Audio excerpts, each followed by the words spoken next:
Okay students, my dear students, good evening.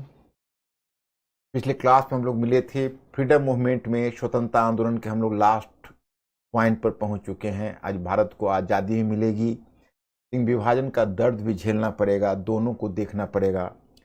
और आप लोगों को आज स्टडी मटेरियल, मिस्टर अंकुर, मतलब स्टडी मटेरियल ट्रांसफर हो गया है ना, तो आप लोगों को पोस्ट इंडिपेंडेंस एरा का स्टडी मटेरियल मिला होगा। वो बड़ा परफेक्ट मटेरियल है, उसको गौर से पढ़िएगा। और आज मैं स्कीम थोड़ा बता दूंगा कहानी के तौर पर। आज ज़्यादा मैं पोस्ट इंडिपेंडेंस एरा में नहीं लूंगा, बल्कि उसकी कहानी के तौर पर थोड़ा स्कीम आपको बता दूंगा। फिलहाल मैं आपको ले चलता हूं और पहले क्वेश्चन पर लाता हूं, क्योंकि क्वेश्चन आप लोग करने में तो काफ़ी माहिर हो गए हैं और मुझे लगता है कि ये क्वेश्चन, इसलिए मैं कुछ थोड़ा सा एक दो नए क्वेश्चन भी आपको डालता हूं, क्योंकि उससे क्या होगा कि कम से कम एक इंटेलेक्चुअल गेस आप कर पाओगे। कई बार क्या होता है कि आदत बन जाती है कि जितना पढ़ाया हुआ है सिर्फ उसी से आए, और उसमें एक दो क्वेश्चन थोड़ा सा इधर उधर से लाऊंगा, तो उससे क्या होगा कि आपको एक आदत सी बन जाएगी कि नहीं तो यूपीएससी में भी आप यही एक्सपेक्ट करोगे कि आपके नॉलेज एरिया से ही केवल क्वेश्चन रहे, लेकिन आउटसाइड से भी हो सकता है। कांग्रेस के किस नेता ने भारत छोड़ो आंदोलन का बहिष्कार किया था? A Chakravarti Rajagopalachari, B doctor Rajendra Prasad, C TT Krishnamachari और D Purushottam Das Tandon. Be fast my students.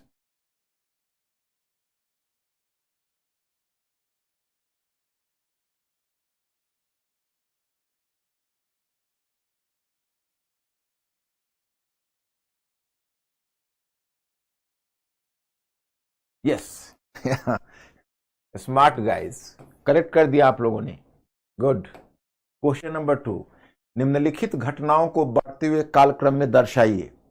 एक लिलितगो प्रस्ताव, दूसरा व्यक्तिगत सत्याग्रह आंदोलन, तीसरा मुस्लिम लीग का लाहौर प्रस्ताव और चौथा क्रिप्स मिशन। ये चार है my students, and you have to select the right choice.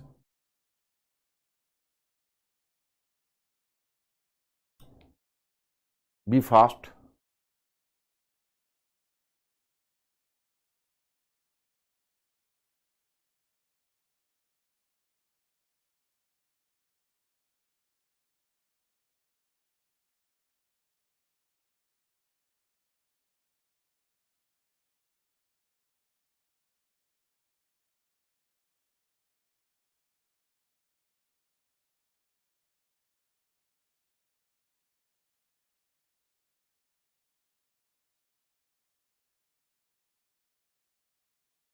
ये ज्यादा है, देख लेते हैं। निम्नलिखित प्रस्ताव है 8 अगस्त 1940।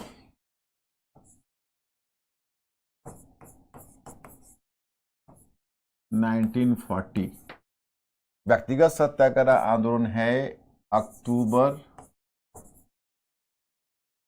1940। मुस्लिम लीग का लाहौर प्रस्ताव है, यस, ये क्रिस मिशन है 1942 और ये है लाहौर प्रस्ताव। यस, दिस इज द, ये भी 1940 ही है। तो कुल मिलाकर आपका बनता है, सही है, ये मार्च में है चूंकि, तो कुल मिलाकर आपका सी बनता है 3-1-2-4। 3-1-2-4, राइट। ये है। अब आपका आता है 1943 में आजाद हिंद फौज अस्तित्व में आई। B fast.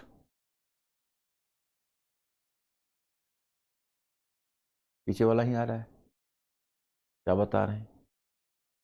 ठीक?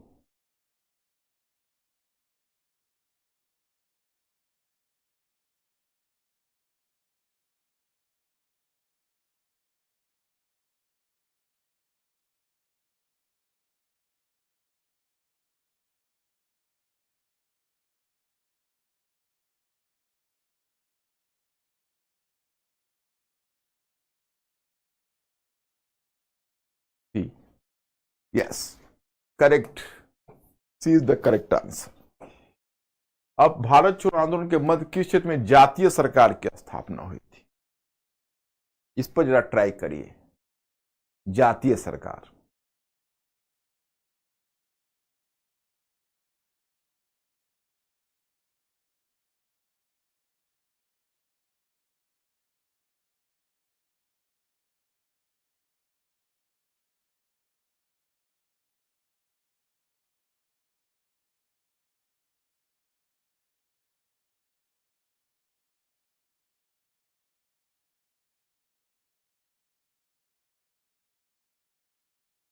क्या बोल रहा है?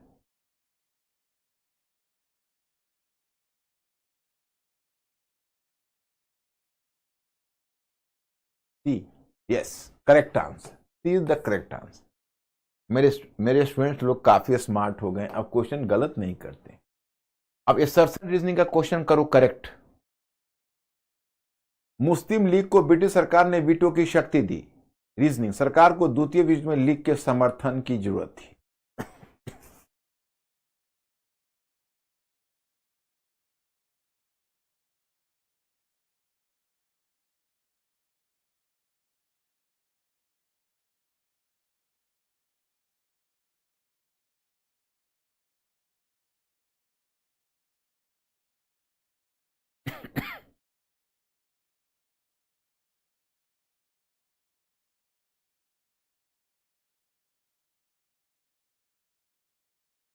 Yes, right, good. 5 के 5 क्वेश्चन आप लोगों ने करेक्ट किए हैं। हमारी तरफ से बहुत बहुत बधाई हो आप लोगों को।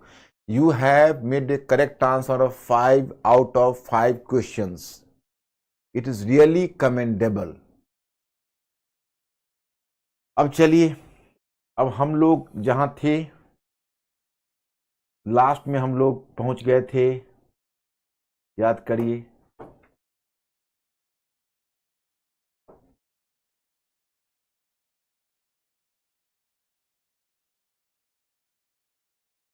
मैंने आपको बताया था कैसे अंतरिम सरकार में मुस्लिम लीग ने अंतरिम सरकार में घुस तो गई, लेकिन कैसे लियाकत अली खान ने डिस्टरबेंसेस पैदा किया और सरकार को चलने में रोका।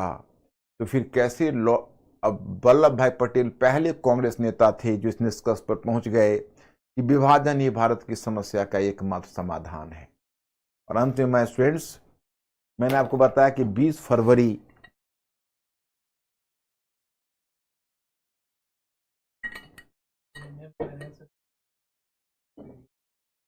चलो, बहुत खुशी की बात है, बहुत खुशी की बात है। I am so happy. और आप लोग इसको कीप इट ऑन करिए, ईश्वर करेंगे तो यूपीएससी में भी आएगा और आप लोग बेहतर करेंगे। यूपीएससी का पेपर कब हुआ है?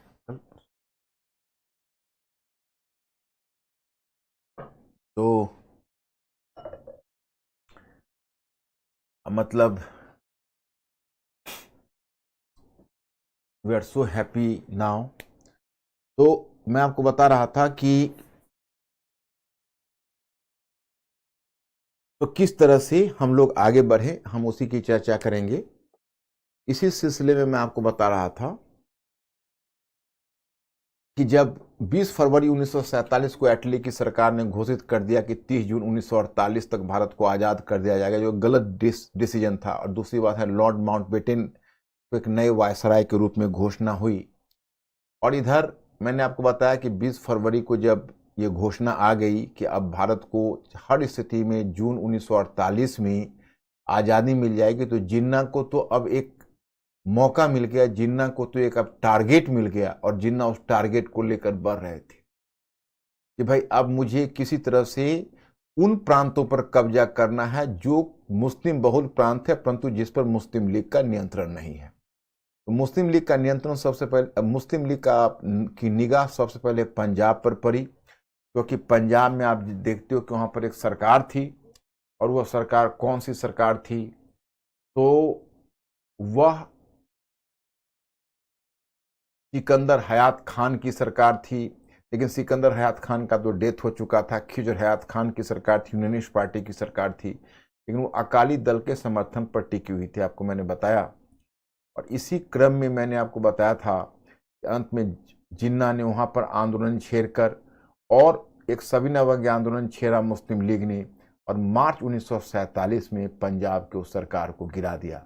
जब पंजाब की उस सरकार को गिरा दिया तो मैंने आपको बताया कि सिख नेता मास्टर तारा सिंह एक समूह को लीड करते हुए वहां पर आए, और उन्होंने हथियार बंद होकर एक जुलूस निकाला और हाथ में तलवार लेकर पंजाब असेंबली के सामने तलवार नचाते हुए घोषणा कर दी कि राज करेगा खालसा।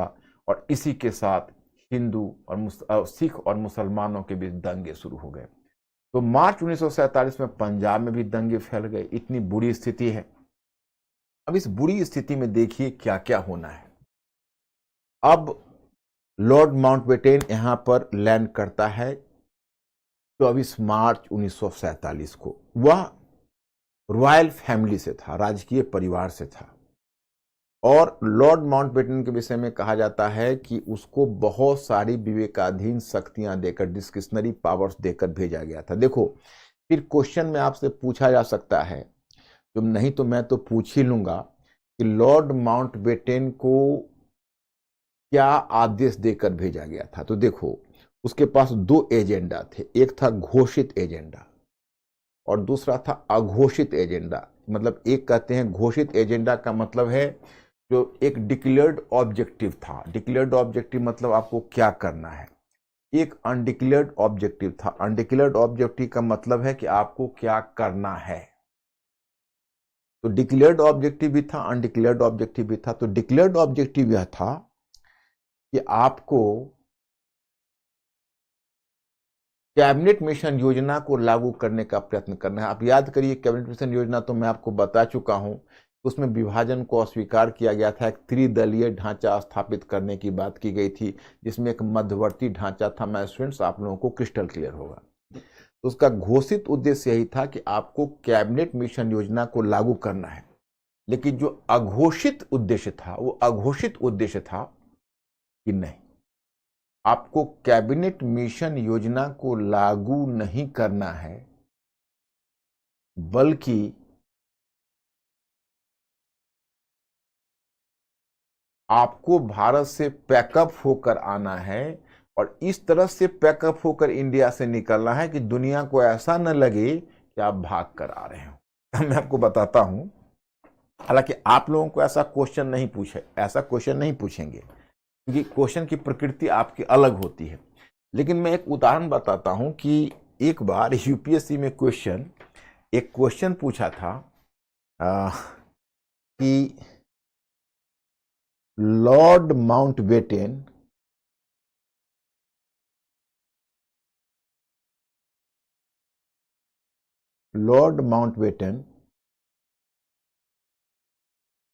सैनिक वाग व्यवहार में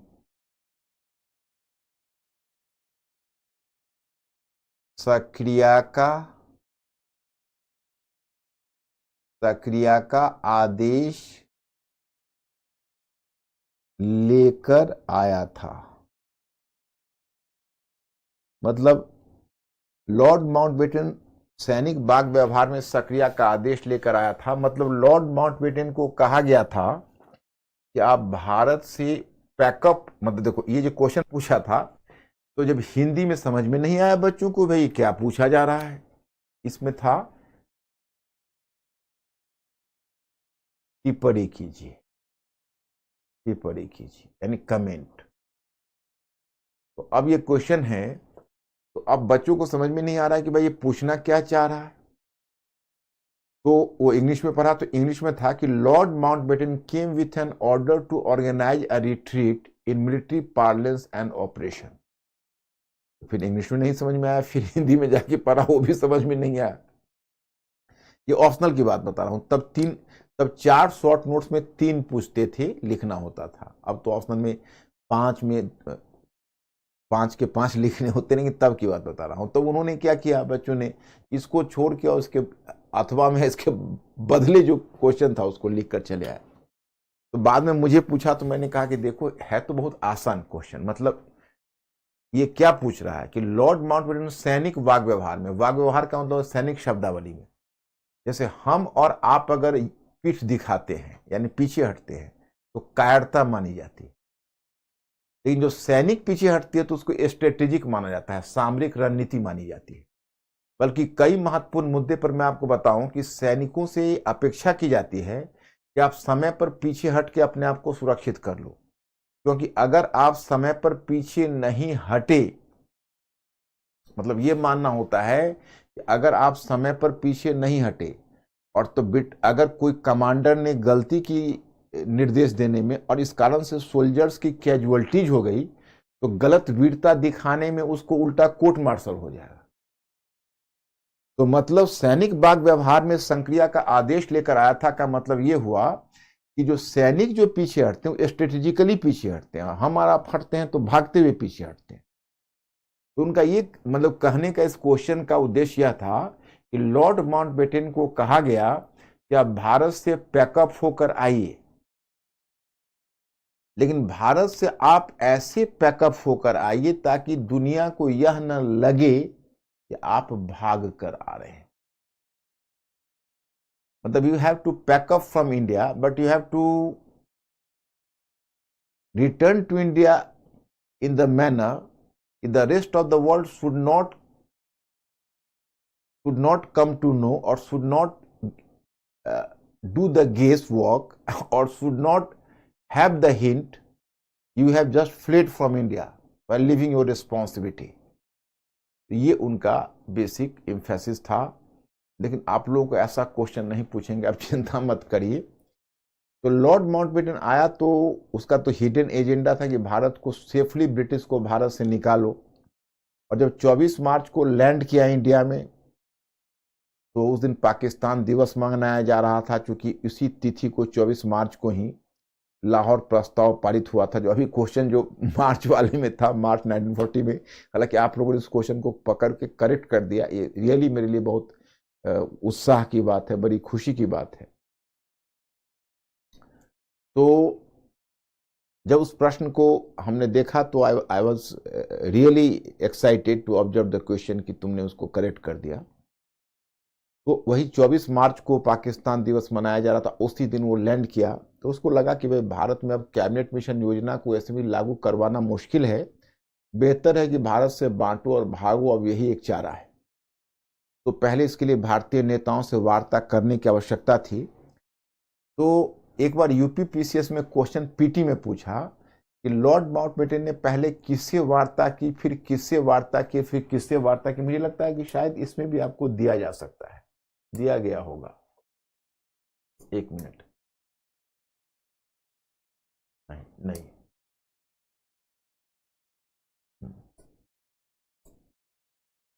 देखिए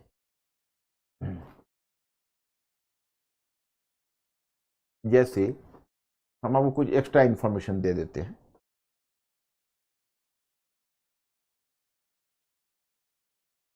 जैसे देखो माउंटबेटन ने किससे किससे वार्ता की, तो आप लोग कुछ, जब आप मेरा लेक्चर सुनते हो तो कुछ कॉपी वगैरह तो रखते होगे। एक कॉपी आपने मॉडर्न हिस्ट्री का बनाया है या नहीं? देखो नोट्स अपनी जगह, इसके अलावा मेरा आप लेक्चर सुनते हो तो कई नई बातें सुनते हो, तो साथ ही साथ आप लोग सुनते रहो और नोट डाउन भी करते जाओ। जरा अंकुर इन लोगों को बताइए, पूछिए कि इन लोगों ने मॉडर्न हिस्ट्री की कॉपी लेकर बैठते हैं मेरा लेक्चर सुनने या नहीं? यस और नो? कॉपी लेकर, कॉपी पेन लेकर बैठते हैं कि नहीं? Ankur ask them, please be fast my students, inform करिए।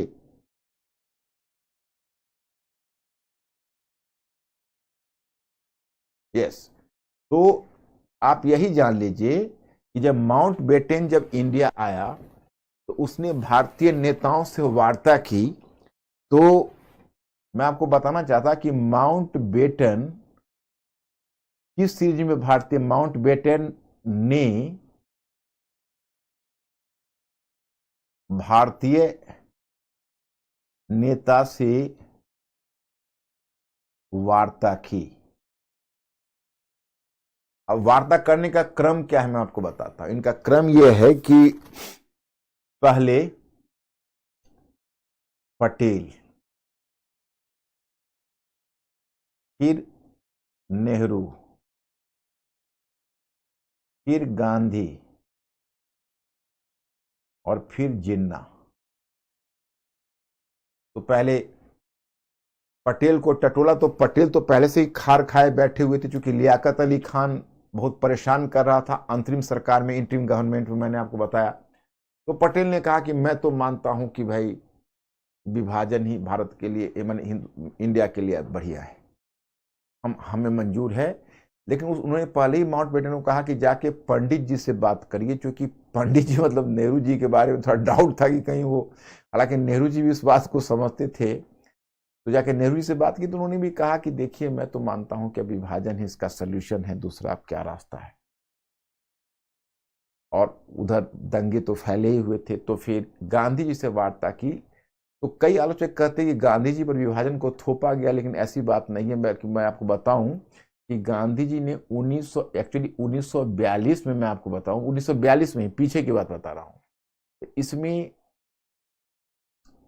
चक्रवर्ती राजगोपालाचारी फार्मूला आया था। चक्रवर्ती राजगोपालाचारी फार्मूला में क्या था कि चक्रवर्ती राजगोपालाचारी ने विभाजन का एक प्रारूप रखा था, और गांधी जी ने इसी के आधार पर 1944 में गांधी जिन्ना वार्ता भी की थी। गांधी जिन्ना वार्ता, गांधी जी ने गांधी जिन्ना वार्ता की थी। अब व्हाट इज गांधी जिन्ना वार्ता? तो गांधी जिन्ना वार्ता में गांधी जी ने जिन्ना के सामने, मन दोनों में वार्ता हुई थी। मतलब बात यह थी कि what should happen to India now, मतलब अब क्या करना है। तो जिन्ना कहते थे कि भाई हमको विभाजन चाहिए। तो गांधी जी ने कहा कि देखिए, हम स्वतंत्रता के बाद जो मुस्लिम बहुल क्षेत्र है वहां पर जन्म संग्रह प्लेबिसाइट करवाएंगे, और प्लेबिसाइट अगर यह डिसीजन ले लेता है कि हाँ हमें विभाजन चाहिए, तो हम फिर वो क्षेत्र विभाजित कर देंगे। लेकिन हम यह करेंगे स्वतंत्रता के बाद, इसलिए स्वतंत्रता आने तक आप हमारे साथ रहिए, और स्वतंत्रता में आप हमारा साथ दीजिए ब्रिटिश के अगेंस्ट में। तो जिन्ना का कहना था नहीं, जो आपको लेना देना है वो स्वतंत्रता से पहले पहले तय कर दीजिए, क्योंकि स्वतंत्रता के बाद आप लोग मुकर जाएंगे तो हम क्या करें।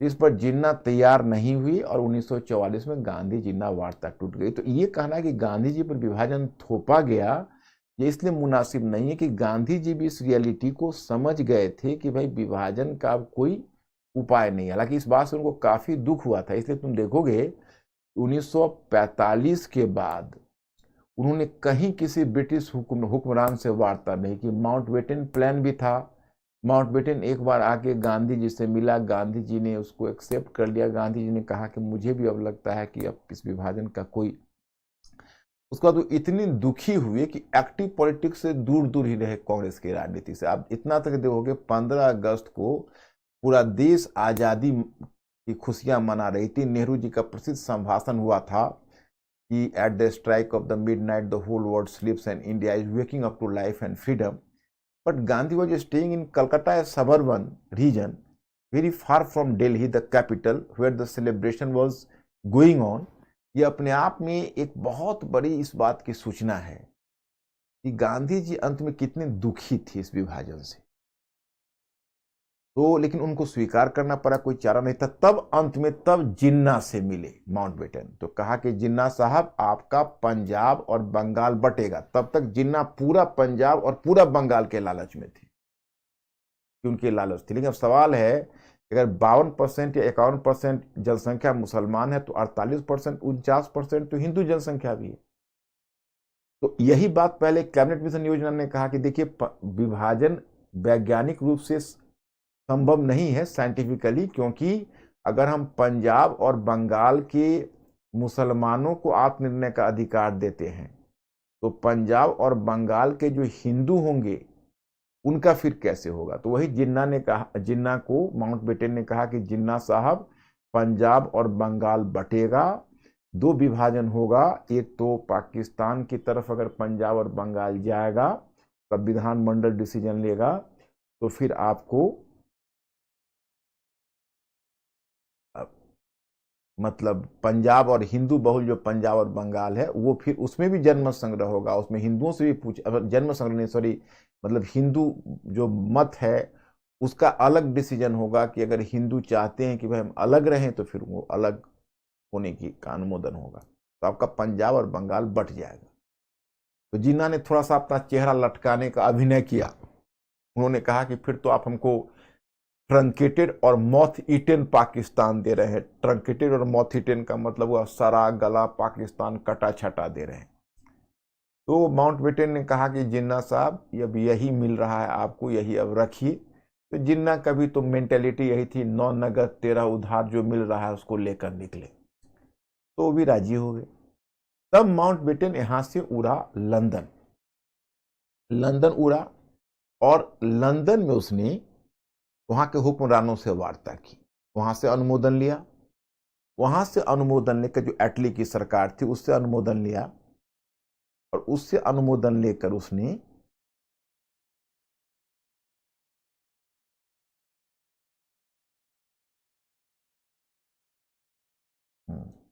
वहां पर एटली की सरकार से अनुमोदन लिया, और एटली की सरकार से अनुमोदन लेकर और तब उसने 3 जून 1947 को अपना प्रसिद्ध प्लान लाया।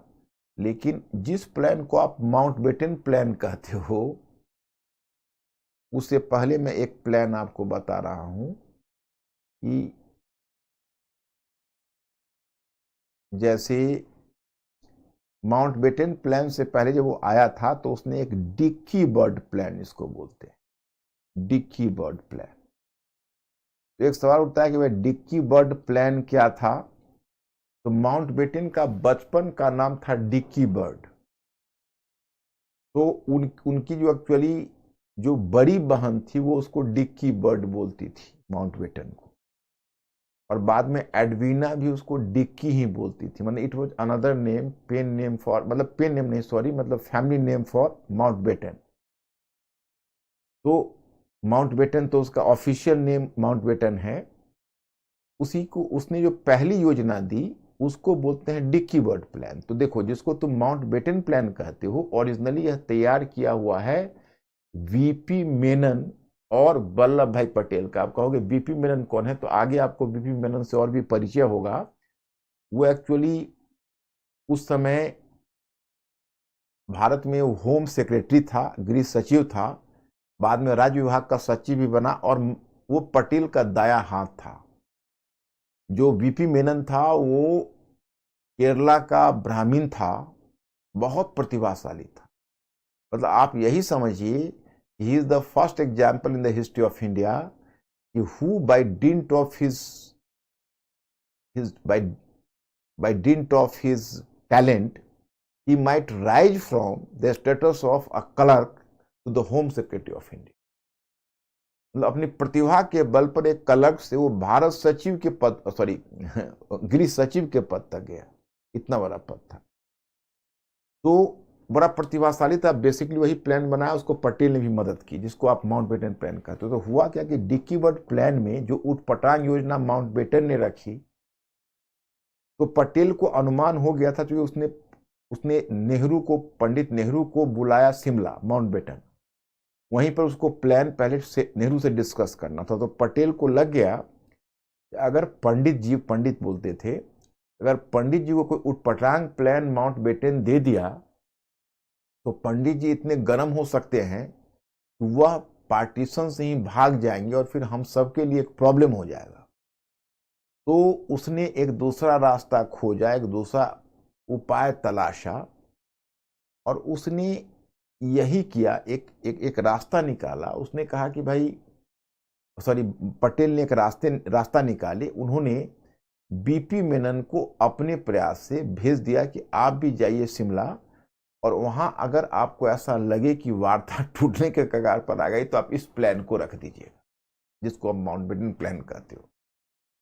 तो जो इसको तुम डिक्की बर्ड प्लान कहते हो, डिक्की बर्ड प्लान में यह था कि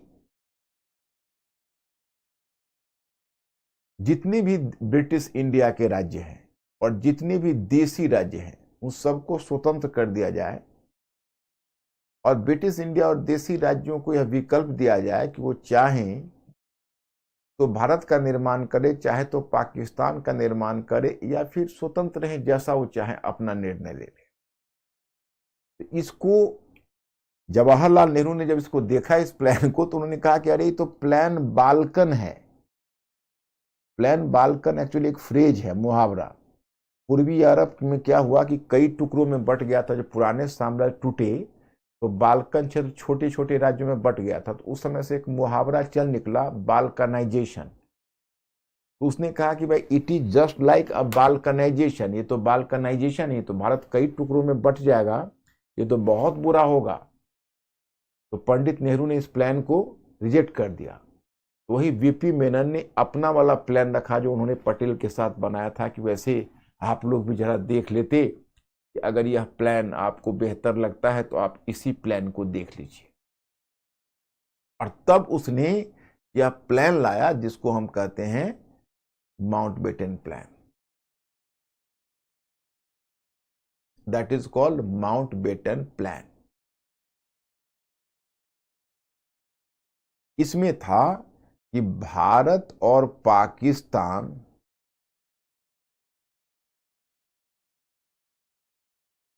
दो डोमिनियन होंगे। अब उस समय टोटल 563 देशी रियासत थे, मैं आपको बताऊंगा, तथा देशी रियासत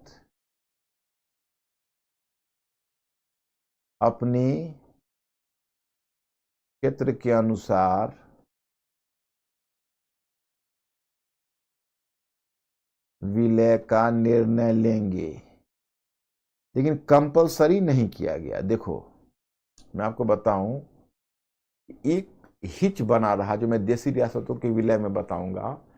इंडियन गवर्नमेंट या वल्लभ भाई पटेल चाहती थी कि आप खुलासा बोलिए कि देशी रियासत डोमिनियन के साथ ही मिलेंगे, तो माउंटबेटन कहा नहीं, ऐसा हम नहीं कर सकते, या माउंटबेटन प्लान में ऐसा प्रावधान नहीं था। लेकिन जब माउंटबेटन से पूछा गया कि अच्छा एक बात बताइए, अगर कोई राज्य विलय नहीं करना चाहे तो क्या आप उसको सेपरेट डोमिनियन स्टेटस देंगे? तो उसने मना कर दिया कि नहीं, हम सेपरेट डोमिनियन स्टेटस नहीं देंगे। तो थोड़ा झुकाव तो उसका था कि दो ही डोमिनियन हो, तीसरा ना हो। अब मैं एक बात आपको दिलचस्पी का बताऊं कि भारत ने पूर्ण स्वतंत्रता के आधार पर स्वतंत्रता नहीं ली। भारत ने पूर्ण स्वतंत्रता के आधार पर स्वतंत्रता नहीं ली, डोमिनियन स्टेटस के नाम पर लिया। मतलब कि विदेश और प्रतिरक्षा में ब्रिटिश का से रहेगा और ब्रिटिश का भी भारत पर से कुछ रहेगा। डोमिनियन स्टेटस, अगर पूर्ण स्वतंत्रता रहती तो फिर ब्रिटिश को अविलंब भारत छोड़ना होता। और एक समस्या यह थी कि देश, कितना टेम्परेचर है उनको, एक पॉइंट बढ़ा देना। तो अगर पूर्ण स्वतंत्रता अगर रहती तो फिर ब्रिटिश अधिकारी और ब्रिटिश सेना अविलंब भारत को उनको खाली करना पड़ता। और आप समझ ही सकते हो कि उस समय देश दंगों से पीड़ित था। भारत को उस समय सेल्फ गवर्नमेंट का, मतलब उस समय इंडिया के पास कोई अपनी ब्यूरोक्रेसी तैयार नहीं थी, अपनी आर्मी तैयार नहीं थी। अगर अचानक से ब्रिटिश खाली कर देती तो फिर संभालना मुश्किल हो जाता, विशेषकर जब देश दंगों से घिरा हुआ है और इतनी बुरी स्थिति है। तो इसलिए इंडिया को डोमिनियन स्टेटस ही तत्काल लेना पड़ा। और हालांकि उसे कोई बहुत ज़्यादा फर्क नहीं पड़ने वाला था, फिर भी तो हम पूर्ण स्वराज्य के आधार पर स्वतंत्रता हासिल नहीं किया था, डोमिनियन स्टेटस के आधार पर किया था।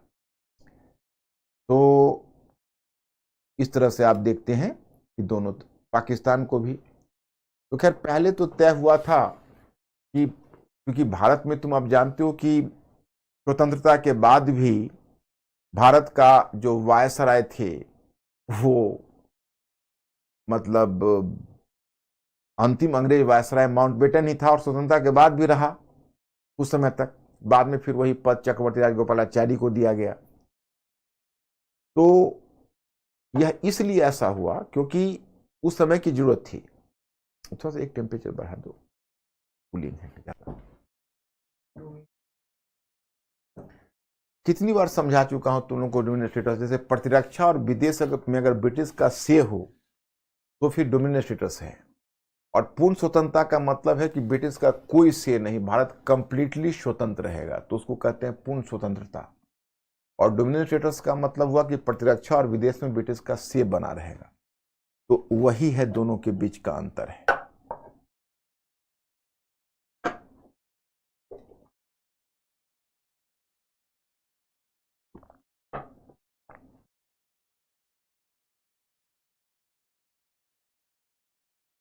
तो इन दोनों के बीच का फर्क यही है, जो स्वतंत्रता और डोमिनियन स्टेटस का जो फर्क आपने कहा।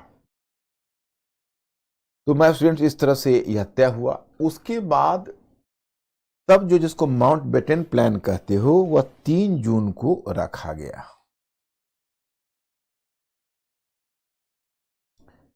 3 जून 1947 को माउंटबेटन प्लान रखा गया, जिसको ऊपर जो कहा दो। तो अब इसमें 2-3 चीजें होनी थी। पहली बात तो यह है कि कैसे डिसीजन होता है इंडिया का, तो इसके लिए रीजन वाइज आपको देखना पड़ेगा। हालांकि मैप डाला है कि नहीं मिस्टर अंकुर, तो मैप चाहिए होता, तो मैं इसको बताता हूं। जैसे इसी को मैं दिखाता हूं तो आपको पता चल जाएगा। जैसे देखिए, ये जो स्टेट है ये सिंध है, ये पंजाब है, और ये उत्तर पश्चिम सीमा प्रांत है। और इधर आप देखिए ये बंगाल है, ये असम है,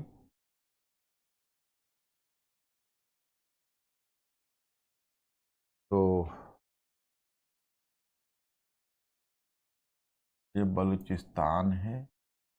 ये तो देसी रियासत था, तो इसलिए ये थोड़ा सा पार्ट केवल बलूचिस्तान का ये पार्ट था। इसको समानता का स्तर नहीं, तो देसी रियासत मिला है तब बड़ा बलूचिस्तान बना है। ये प्रिंसली स्टेट था, जैसे कश्मीर है ना, रेड जितना पिंक देख रहे हो सब प्रिंसली स्टेट्स है।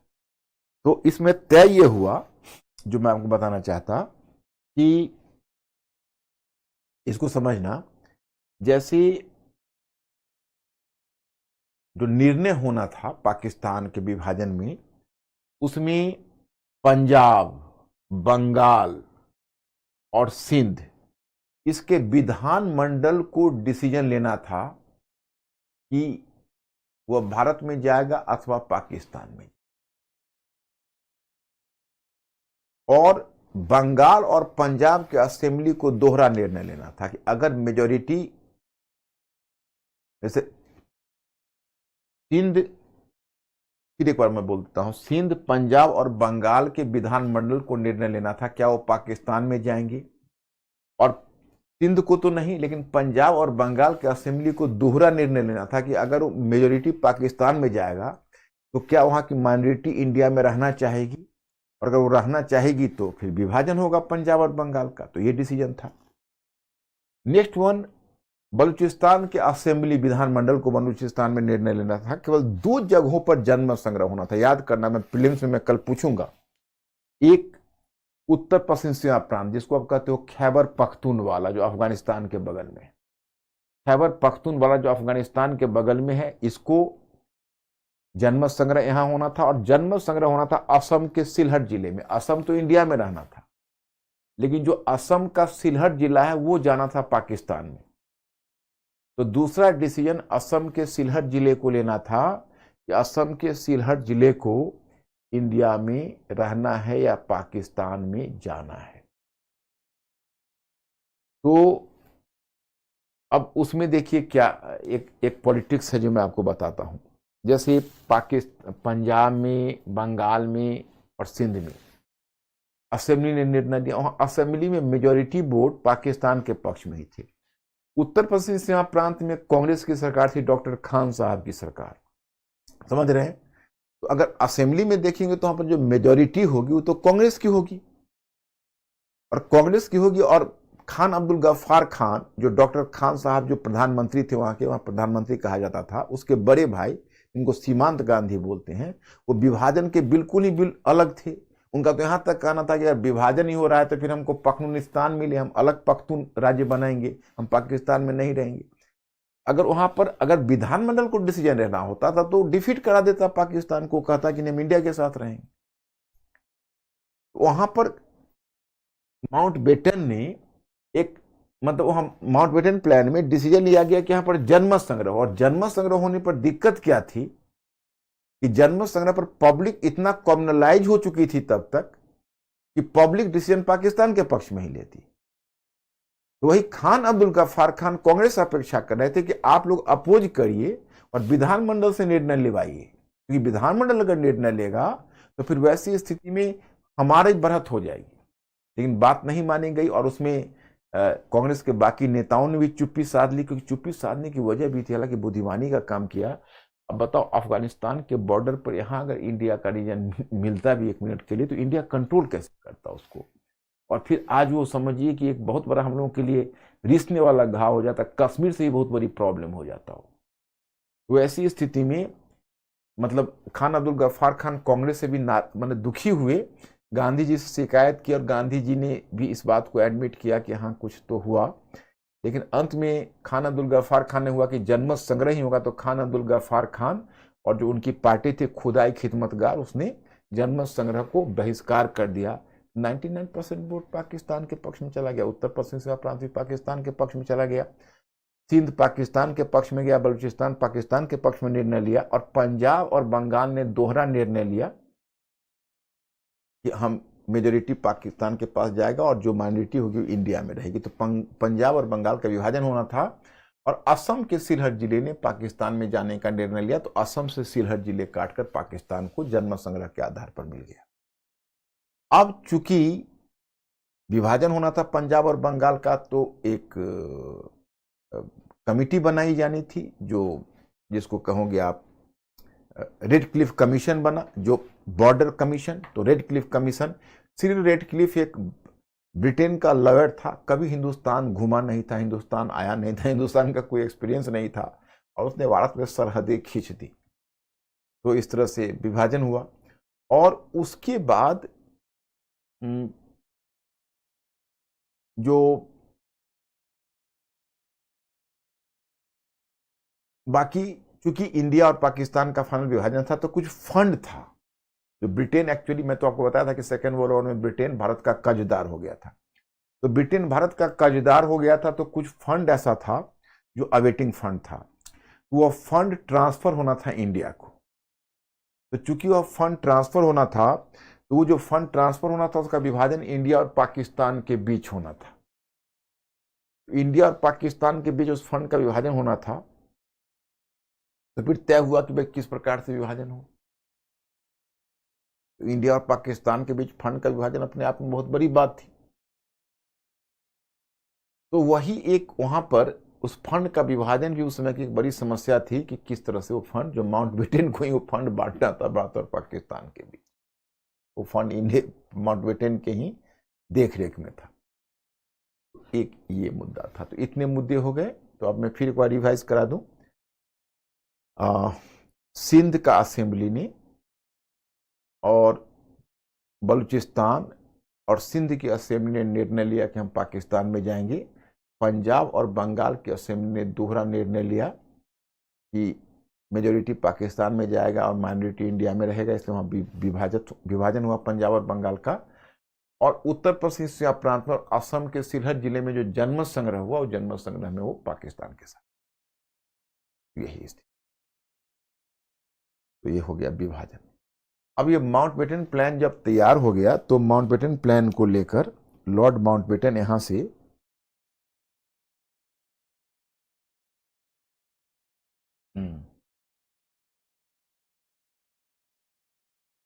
दोनों एक ही हैं। अंग्रेजी में उसको प्रिंसली स्टेट्स कहते हैं, विजेंद्र, और हिंदी में बोलते हैं देसी रियासत, दोनों एक है। तो अब मैंने आपको बताया कि अब इसके बाद इसको प्लान बाल्कन बोलते हैं। तो माउंटबेटन योजना इस तरह से आई 3 जून को। तो 3 जून को जब योजना आई तो फिर एक बार लॉर्ड माउंटबेटन इस योजना को लेकर उड़ा लंदन, और लंदन में इसको स्वीकृति, हाँ सॉरी 3 जून को योजना आई, तो योजना आई तो 10 जून और 12 जून तक, मतलब जून में ही इसको कांग्रेस ने भी एक्सेप्ट कर लिया, और मुस्लिम लीग तो सबसे पहले एक्सेप्ट कर लिया। तो मुस्लिम लीग ने एक्सेप्ट किया और कांग्रेस ने एक्सेप्ट किया। फिर माउंटबेटन इसकी मंजूरी के लिए लंदन ले गया, ब्रिटिश पार्लियामेंट से मंजूरी मिलनी थी। तो 18 जुलाई को ब्रिटिश संसद का अनुमोदन मिल गया, माने जुलाई को संसद का अनुमोदन, 18 जुलाई को संसद का अनुमोदन मिला, और 4 अगस्त को क्राउन का हस्ताक्षर हुआ, ब्रिटिश जो किंग है उसका हस्ताक्षर हुआ। और वहां से फिर 14 अगस्त को पाकिस्तान के संदर्भ में और 15 अगस्त को भारत के संदर्भ में लागू कर दिया गया। इस तरह स्वतंत्रता भी मिली और विभाजन। तो यहां तक तो भारत की आजादी तक का मुद्दा था। अब यहां पर मैंने कुछ क्वेश्चंस आपको दे रखे हैं, उसको एक बार देख लीजिए। जैसे एक क्वेश्चन है कि द्वितीय विश्व युद्ध ने भारत की स्वतंत्रता के साथ साथ विभाजन को भी प्रोत्साहन दिया, इस कथन का सोदाहरण विश्लेषण कीजिए। अब ये प्रश्न विश्लेषण है, ये प्रश्न अपने स्वरूप में हाइपोथेटिकल है, कीवर्ड्स है कि द्वितीय विश्व युद्ध, स्वतंत्रता, विभाजन, प्रोत्साहन, सोदाहरण विश्लेषण कीजिए, मैंने कीवर्ड्स इतने हैं। उत्तर, भारतीय राष्ट्रीय आंदोलन के मत स्वतंत्रता में विभाजन की दिशा में साथ साथ प्रगति होती रही तथा द्वितीय विश्व युद्ध इस प्रगति के मार्ग में एक निश्चित भूचिन्ह, लैंडमार्क बनकर आया। द्वितीय विश्व युद्ध ने निम्नलिखित रूप में स्वतंत्रता को प्रोत्साहन दिया। एक, इसने भारत में एक व्यापक जन असंतोष को जन्म दिया तथा इसका परिणाम था भारत छोड़ो आंदोलन। इस आंदोलन ने भारत की स्वतंत्रता के मुद्दे को प्राथमिक राष्ट्रीय मुद्दा बना दिया। दूसरा, आजाद हिंद फौज और नौसैनिक विद्रोह ने सिद्ध कर दिया कि अब ब्रिटिश साम्राज्य का सबसे मजबूत स्तंभ सेना भी राष्ट्रवाद से प्रभावित हो चुका था। देखो सेकेंड वर्ल्ड वॉर का क्या प्रभाव हुआ। द्वितीय विश्व युद्ध के मध्य स्वयं ब्रिटिश साम्राज्य का पतन हो गया था, अतः भारत को स्वतंत्र करना ब्रिटेन की मजबूरी थी। परंतु दूसरी तरफ द्वितीय विश्व युद्ध ने भारत के विभाजन को भी बल प्रदान किया। युद्ध के मध्य मुस्लिम लीग की सहायता प्राप्त करने के लिए सरकार ने उसे भारत के संवैधानिक विकास के विरुद्ध वीटो की शक्ति दे दी। लीग ने इसका खुलकर उपयोग किया तथा बेबिल योजना जैसे महत्वपूर्ण संवैधानिक प्रस्ताव को ध्वस्त कर दिया। आपको याद है लीग को जो वीटो की शक्ति दी गई थी? अंकुर पूछिए इनसे, मैं स्टूडेंट से, कि लीग ने जो मैंने बताया था अगस्त प्रस्ताव में, जो कैसे सेकेंड वर्ल्ड वॉर में जिन्ना ने वायसराय लिलिथुओ के साथ डील किया था और कैसे वीटो की शक्ति ले ली थी। क्या मेरे स्टूडेंट्स को जानते हैं, याद कर पा रहे हैं? या be fast my students, please tell me yes और नो।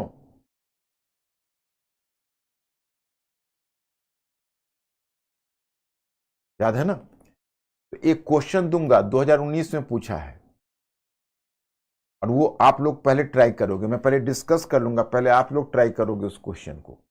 देखो मैं मॉडल आंसर तो मैंने ये भी दिया है, कितना सारा मॉडल आंसर दिया है, लेकिन तुम जान लो सरस्वती का ये वरदान है कि लिखना पूरी तरह तब सीखोगे जब कलम उठाओगे खुद। हालांकि मेरा विश्वास है पीटी इतना बढ़िया परफॉर्म कर रहे हो और मेंस में भी तुम लोगों ने क्वेश्चन लिखना शुरू कर दिया होगा। जैसा कि बताइए, एक मैं फिर सवाल कर रहा हूं कि क्या मुख्य परीक्षा का प्रश्न का उत्तर लिख लेते हो? अंकुर पूछिए इनसे कि मेन एग्जाम का जो डिस्क्रिप्टिव क्वेश्चन है लिख पा रहे हैं? मेरे प्रश्न का जवाब देना, चूंकि अब तो मैं जानता हूं कि मिस्टर अंकुर हमारे और आपके बीच ब्रिज का काम करते हैं और हम आपसे कम्युनिकेशन रखना पसंद करते हैं, क्योंकि हम चाहते हैं कि आप लोग लिंक रहें और शेयर करें। क्या बोल रहे हैं, लिख पाते हैं ये?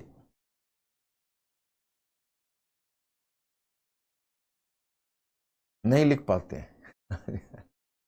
यस आ रहा है कि नहीं बोलो, नो को मत केवल देखो, यस को भी देखो। हाँ, मतलब मेजोरिटी क्या है, नो है या यस है? अच्छा, तो बच्चे आज मैं तुमको क्या करूं, बताओ।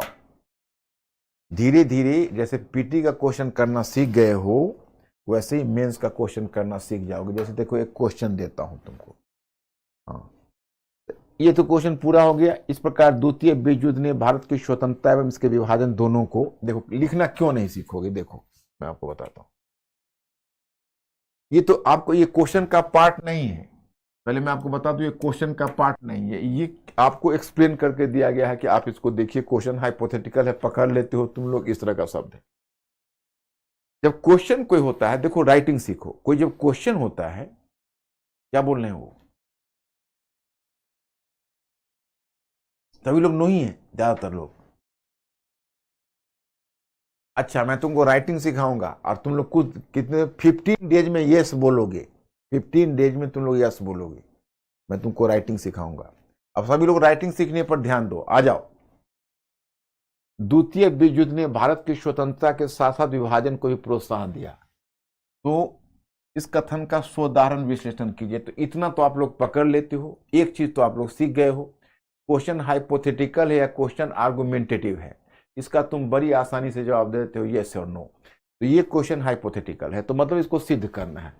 तो आपको देखना है द्वितीय विश्व युद्ध स्वतंत्रता और विभाजन को प्रोत्साहन दिया, यही शब्द है। तो तुमको देखो कैसे इसको, पहले है कि जब आपके सामने प्रश्न आता है तो आप पहला इंट्रोडक्टिव लाइन, उसको इंट्रोडक्शन और थेसिस भी कह लो, क्योंकि उसका झुकाव हो, ऐसा भी संभव है कि आप एक पंक्ति में इंट्रोडक्शन और एक पंक्ति में थेसिस दो, दो पंक्तियां।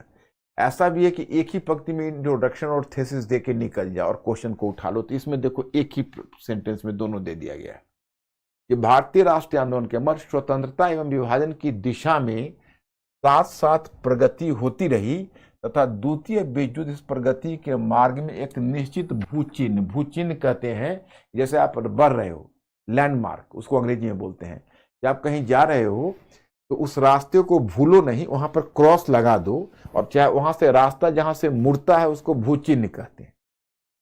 जैसे जहां पर लैंडमार्क, जहां पिलर गाड़ दो या रास्ता जहां से मुड़ जाता है उसको लैंडमार्क बोलते हैं। तो कहते हैं कि द्वितीय विश्व युद्ध इस प्रगति के मार्ग में एक निश्चित भू चिन्ह बनकर आया। द्वितीय विश्व युद्ध इस प्रगति के मार्ग में एक निश्चित भू चिन्ह बनकर आया। फिर है कि द्वितीय विश्व युद्ध ने निम्नलिखित रूप में स्वतंत्रता को प्रोत्साहन दिया। द्वितीय विश्व युद्ध ने निम्नलिखित रूप में स्वतंत्रता को प्रोत्साहन दिया। एक, इसने भारत में एक व्यापक जन असंतोष को जन्म दिया तथा इसका परिणाम था भारत छोड़ो आंदोलन। अब देखो, तुमने द्वितीय विश्व युद्ध इस प्रगति के मार्ग में एक निश्चित भू चिन्ह बनकर आया, ये तुम्हारा थेसिस हो गया कि मतलब ये एक लैंडमार्क बनकर आया। और तब तुम इस प्रश्न को फिर दो पार्ट में बांट दिए। द्वितीय विश्व युद्ध ने निम्नलिखित रूप में स्वतंत्रता को प्रोत्साहन दिया। यहां पर तुमने 3 पॉइंट गौर करके लिखा। अब यहां फिर पैराग्राफ चेंज किए, इसमें तुम दिखाए विभाजन को क्यों प्रोत्साहन दिया, और सीधे तुम्हारा निष्कर्ष हो गया। यही तो तरीका होता है तुम्हारा। जिस ही समय नॉलेज इंफॉर्मेशन से ओपिनियन पर आएगा, क्वेश्चन आंसर आपका क्लियर हो जाए। इसलिए अगर आप चाहते हो कि क्वेश्चन आंसर आपका क्लियर हो, तो मैंने जैसे कहा है प्रत्येक दिन मेरी चीजों को रिवाइज करने के बाद 15 मिनट उस पर सोचो, 15 मिनट्स डेली। जैसे आज ही मैंने जो टॉपिक कराया है, तो पहले रिवाइज करो घर पर, और रिवाइज करने के बाद 15 मिनट सोचो कि सर ने क्या क्या कहा है। और पूरे मॉडर्न हिस्ट्री को हमने 4 पार्ट में बांटा है। चौथा पार्ट अब होगा आपका। पहला पार्ट था 18वीं सदी का इतिहास, दूसरा पार्ट था उपनिवेशवाद, इसको 3 सब पार्ट हुए। 18वीं सदी के इतिहास का 2 सब पार्ट किया। तीसरा राष्ट्रवाद, उसमें कई सब पार्ट हुए। अब होगा चौथा स्वतंत्रोत्तर भारत, जो इसका मैटर आज आपको मिला है, मैटर मिल गया है ना अंकुर? तो उसमें आपको 7 पार्ट में हमने बांटा है। तो वहां पर मैंने, आप देखोगे कि वहां पर हमने 7 पार्ट में बांटा है। तो उसको आपको पकड़ना है। तो इस प्रकार द्वितीय विश्व युद्ध ने भारत की स्वतंत्रता एवं उसके विभाजन दोनों को प्रोत्साहन दिया। ये आपका हो गया उत्तर। कैसे शुरू किया? पहले एक इंट्रोडक्टरी लाइन दिया, फिर इसमें हमने कहा भू चिन्ह है, विभाजन की दिशा में साथ साथ प्रगति हुई, महत्वपूर्ण भूचिन्ह हो गया, मतलब विभाजन और स्वतंत्रता दोनों को प्रोत्साहन दिया। पहले स्वतंत्रता में 3 पॉइंट, फिर विभाजन का पॉइंट और फिर उत्तर। अब देखो विभाजन के, ये तो खैर अभी नहीं समझ पाओगे, थोड़ा सा इसको बाद में डील करेंगे हम, वो थोड़ा पढ़ाने के बाद, ये थोड़ा आगे लग गया है। तुमको मैं दूसरा क्वेश्चन देता हूं। जैसे एक क्वेश्चन है जो आपसे, आप लोग इस क्वेश्चन को नोट डाउन कर लीजिएगा।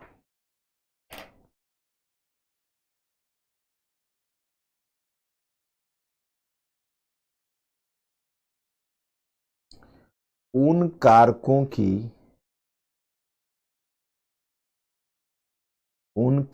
की व्याख्या कीजिए, उन कारकों की व्याख्या कीजिए जिन्होंने 1940 के दशक में ब्रिटेन से भारत की ओर सत्ता के हस्तांतरण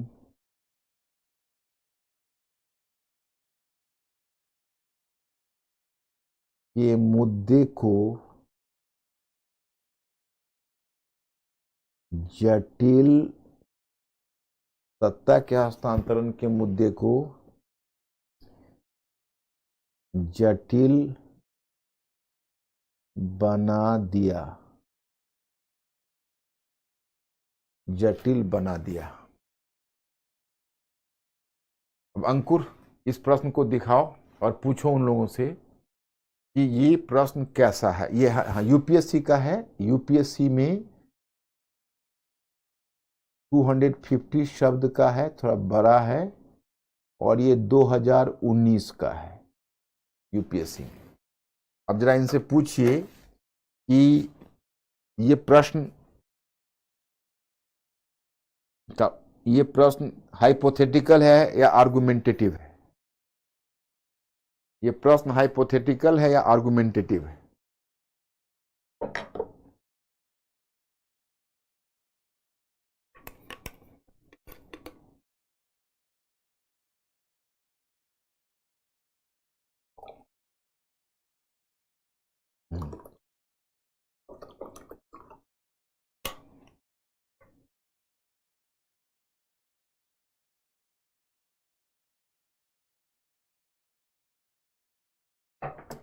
अब जरा ये पूछो, ये बोलते हैं कि लिखने में दिक्कत होती है, तो हमारे साथ लिखना तो सीखे, तो हमारे साथ ये भी मगजमारी करे तब तो लिखना सीखेंगे। जैसे मैंने पीटी का क्वेश्चन में आज तुम लोग इतना आगे बढ़ चुके हो, तो मेंस के क्वेश्चन नहीं बढ़ोगे। 15 दिनों का टाइम दो मुझे, और फिर लिखना। उसके बाद मैं पूछूंगा अब कितने बच्चे जान गए हो। देखो एक बात, प्रश्न को उठाओ।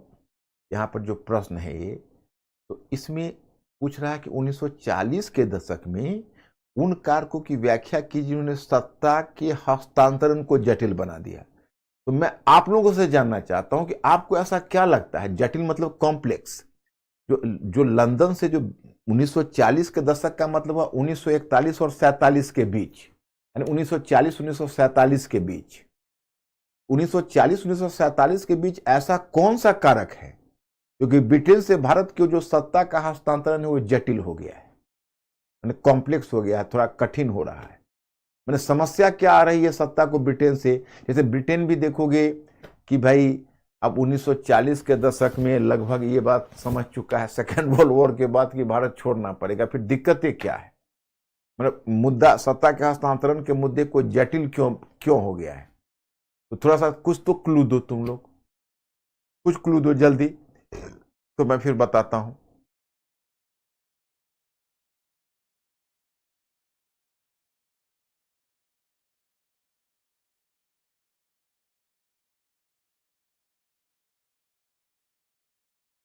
क्या बोलते हैं मिस्टर अंकुर? विभाजन केवल जटिल थोड़ा होगा, सेकेंड वर्ल्ड वॉर विभाजन का मुद्दा भी। जैसे देखो मेंटली अलर्ट हो सभी लोग, सुनो मेरी बात को गौर से। आओ देखिए, जैसे ब्रिटिश तो पहले भारत ना छोड़ने के तरह तरह के बहाने बनाते थे, लेकिन जब द्वितीय विश्व युद्ध में ब्रिटिश साम्राज्य का पतन हो गया तो भारत छोड़ना उनके लिए केवल समय की बात रह गई। मतलब द्वितीय विश्व युद्ध के बाद ब्रिटिश साम्राज्य के पतन और भारत में तीव्र हो रहे राष्ट्रवाद ने ब्रिटिश को भारत छोड़ने के निर्णय को प्रभावित किया। लेकिन द्वितीय विश्व युद्ध के मध्य ब्रिटिश ने मुस्लिम लीग को वीटो की शक्ति दे दी थी। तो वीटो की शक्ति दे दी थी तो अब मुस्लिम लीग उसके सामने एक रुकावट बन के खड़ी है कि भाई अगर कोई भी संवैधानिक विकास ब्रिटेन करना चाहता है तो मुस्लिम लीग उसमें रुकावट डालती है। तो पहली बार ब्रिटिश ने मुस्लिम लीग की वीटो की शक्ति पर प्रहार करते हुए कहा कि अल्पसंख्यकों को बहुसंख्यकों की प्रगति पर अंकुश लगाने का कोई अधिकार नहीं है। जब मुस्लिम लीग का ब्रिटिश से भरोसा टूट गया तो उसने दंगे छेड़ दिए, कलकत्ता किलिंग हुई, वहीं से दंगे छिड़ गया। तो भारत में और भी ज्यादा खून खराबा शुरू हो गया। अब ब्रिटिश नहीं, अब तक जिसको प्रिंसली स्टेट्स या देसी रियासत कहते हुए एक ही है, तो भारतीय शासकों को भड़काया था कि आप अलग ही रहिए। अब ब्रिटिश को भारत से जाना है तो अब ये समस्या आ रही है कि देसी भारतीय सरकार के भविष्य और जो भारतीय शासक हैं, देसी रियासत है, उनके भविष्य का निर्णय क्या होगा। कि कांग्रेस का दबाव यह था कि आप उनकी स्वतंत्रता, उनके जो सत्ता है, उनका सर्वोच्च सत्ता वो ब्रिटेन के हाथ में था, उनका आप हस्तांतरण कर दीजिए नए डोमिनियन को, भारत को या पाकिस्तान को, वॉट एवर माइट बी। तो ब्रिटिश इसके लिए तैयार नहीं थे। तो यही मुद्दा है। अब क्वेश्चन थोड़ा सा तो स्टैंडर्ड है, तो मैं उसका रास्ता बता रहा हूँ। तुम लोग लिखना सीखो मेरे साथ, और फिर ये मत कहना कि हमको लिखने में दिक्कत हो रही है। देखिए, आप इसको शुरू करोगे कि 1940 के दशक में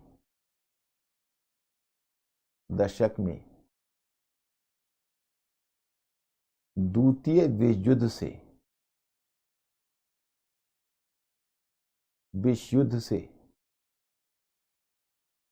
उत्पन्न परिस्थितियों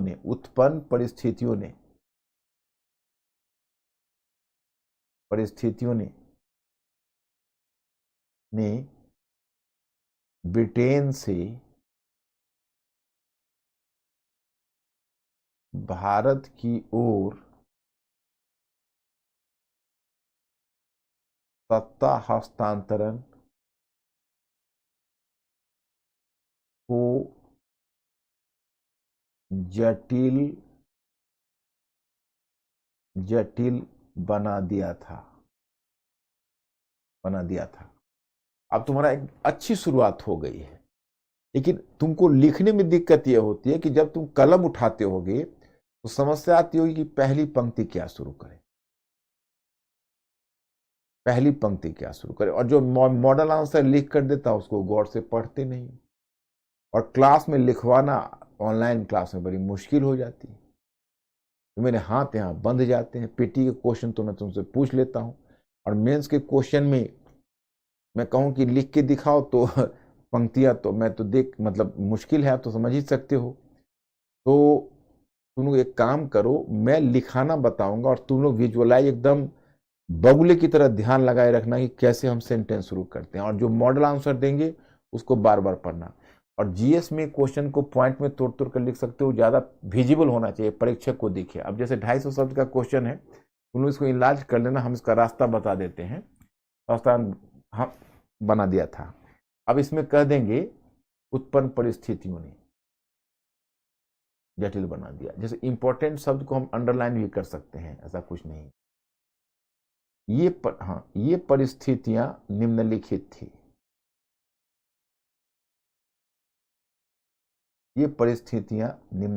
थी।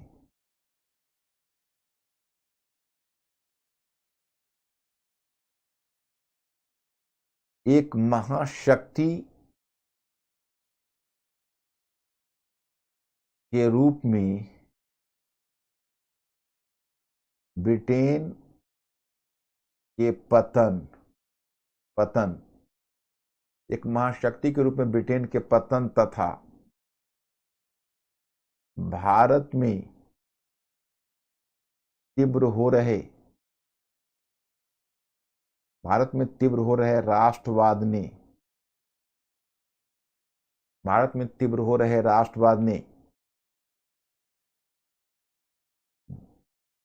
ने ब्रिटेन के भारत छोड़ने के निर्णय को प्रभावित किया। मतलब दो कारणों से ब्रिटेन को अब भारत छोड़ने की नौबत आ गई। पहले ब्रिटेन भारत नहीं छोड़ना चाहता था, अब एक तो शक्ति के रूप में उसका पतन हो गया, दूसरा यहाँ पर राष्ट्रीय आंदोलन इतना तीव्र हो गया, पुलिस सेना सब में। तुमको लिखने के क्रम में जहां भी मौका मिले आप उदाहरण दे के लिखो और कलम तो उठाओ। आज के बाद ये मत बोलो कि हमको लिखने में दिक्कत हो रही है। जितना ही 5 पंक्तियां लिख सकते हो 5 पंक्तियां लिखो, लिखने में आलस से छोड़ो, और जितना लिखने की कोशिश करोगे उतना ही बेहतर होगा। ये तुमने यहां पर लिखा। अब उसके बाद दूसरा पॉइंट में दे सकते हो कि द्वितीय विश्व युद्ध के मध्य ही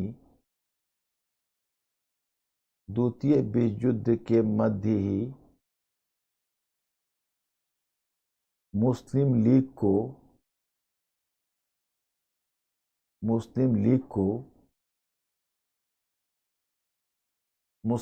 को भारत के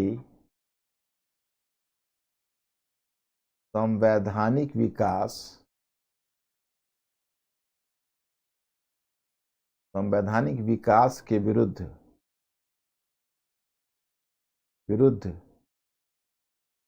वीटो की शक्ति दे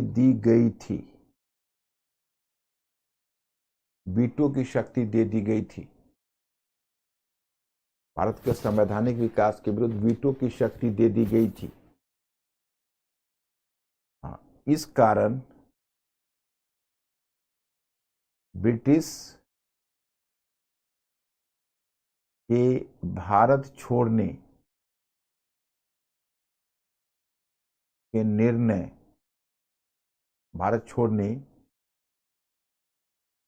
की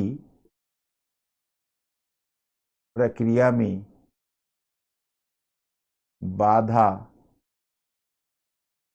उत्पन्न हो रही थी। अब ब्रिटिश भारत छोड़ना चाहते थे तो मुस्लिम ने उसका गिरेबान पकड़ लिया था और बोलता था नहीं, भारत नहीं छोड़ना, आपको भारत में रहना है, पहले आप हमारा फैसला करवा के जाइए। अब क्या करता हूं अब वो फंस गया अपने ही जाल में। तो दूसरा ये है। तीसरा, फिर ब्रिटिश सरकार से निराश होने के कारण मुस्लिम लीग ने जुलाई 1946 में दंगे छेड़ दिए। जुलाई 1946 में मुस्लिम लीग ने दंगे छेड़ दिए। अब चौथा, देसी रियासतों के भविष्य का मुद्दा भी एक जटिल प्रश्न बनकर उभरा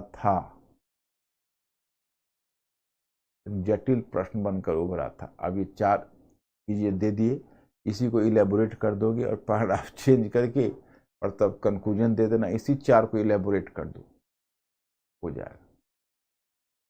क्या अंकुर ये लोग ट्राई करेंगे कि नहीं? पहले इन लोगों से एश्योरेंस ले लो।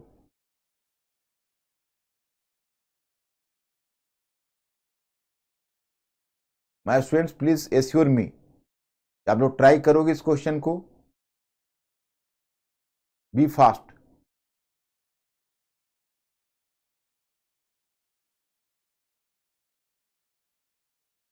ट्राई करेंगे?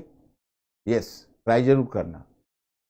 देखो सरस्वती का एक वरदान है कि मैं कितना भी आपको लिखवाऊंगा, लेकिन जब तक आप अपने हाथ से पेन नहीं उठाओगे, क्योंकि आप लोगों को क्यों दिक्कत हो रही है, मेरी बात को समझो। यूनिवर्सिटी में रटकर लिखना बताया गया है, और कॉम्पिटिटिव एग्जाम में चाहे वो यूपीएससी होगा, अब तो बीपीएससी में भी जीएस का भी पेपर तो डिस्क्रिप्टिव ही होगा, तो हम केवल ऑप्शनल किया है ना, वो हमने ऑप्शनल हटाया नहीं है, उसको क्वालिफाइंग किया है और उसको मल्टीपुल एमसीक्यू किया है। जीएस में भी एमसीक्यू है क्या? जीएस मेंस में भी एमसीक्यू है नहीं? हाँ, तो वो बात दूसरी है। लेकिन जब यूपीएससी में आप आओगे और यूपीएससी के आप लोग स्टूडेंट हो, हम तो चाहेंगे कि आप लोग आईएएस बनो, आईपीएस बनो, देश का कर्णधार बनो। तो उसमें क्या करना होगा कि डिस्क्रिप्टिव एनालिटिकल होना पड़ेगा, सोच को एनालिटिकल रखना पड़ेगा, राइटिंग को रखना पड़ेगा। तो आपको कलम आपको अपने हाथों से उठाना ही पड़ेगा, बस आप अपने हाथ से कलम उठा लो, सारा प्रॉब्लम सॉल्व हो जाएगा। अब देखो बच्चों, आज तो मैं अब इसको स्टार्ट नहीं कर पाया। आज मैं आपको स्वतंत्रता के उपरांत, अब आप लोगों को क्या करना है कि पहले इसको जितनी देर तक पढ़ना है, पहले स्वतंत्रता के उपरांत मैं आपको कहानी हल्का सा बता दूंगा, ताकि आप मुद्दा क्या क्या है समझ लोगे। 7 मुद्दे दिए हैं, ये 7 मुद्दे हमारे पूरे होंगे तो हमारा ये प्रश्न हल हो जाएगा, मतलब हमारा ये टॉपिक हो जाएगा। और बड़ा इंटरेस्टिंग टॉपिक है, मतलब इस टॉपिक में ये है 1947 में हमें आज़ादी मिली, बस एंट्री मिली। 1947 की स्वतंत्रता महज राजनीतिक स्वतंत्रता मिली थी। फिर हमारे सामने एक राष्ट्र निर्माण का जटिल प्रश्न था कि how India can be a nation, can India be a nation और not, we have to prove it. और ये बहुत बड़ा चैलेंज था जो हमें पूरा करना था, और हमने इसको कैसे पूरा किया। इस टॉपिक को आज से पढ़ना शुरू कर दो आप, कल मैं आता हूं तो इसको शुरू करता हूं और इसमें कुछ मुद्दे को आगे बढ़ाता हूं। जैसे ये 2 मुद्दे को तो आगे बढ़ा ही दूंगा, पहला और दूसरे को कम से कम। फिर संविधान वाला भी मुद्दा आएगा, देखते हैं आगे इसमें कौन कौन सा मुद्दा आएगा। पहले एक बार कल मुद्दा डिस्कस कर दूंगा, तब शुरू करूंगा। पहले एक बार थोड़ी चर्चा कर दूंगा आपको, है ना। तो आज मैं यही रुकता हूं और मैं फिर कल मिलता हूं। अंकुर क्या बोल रहे हैं वो लोग, मेरे स्टूडेंट लोग? तो कल मिलता हूं फिर, तब तक तुम लोग पढ़ना इसको। Okay, thank you very much.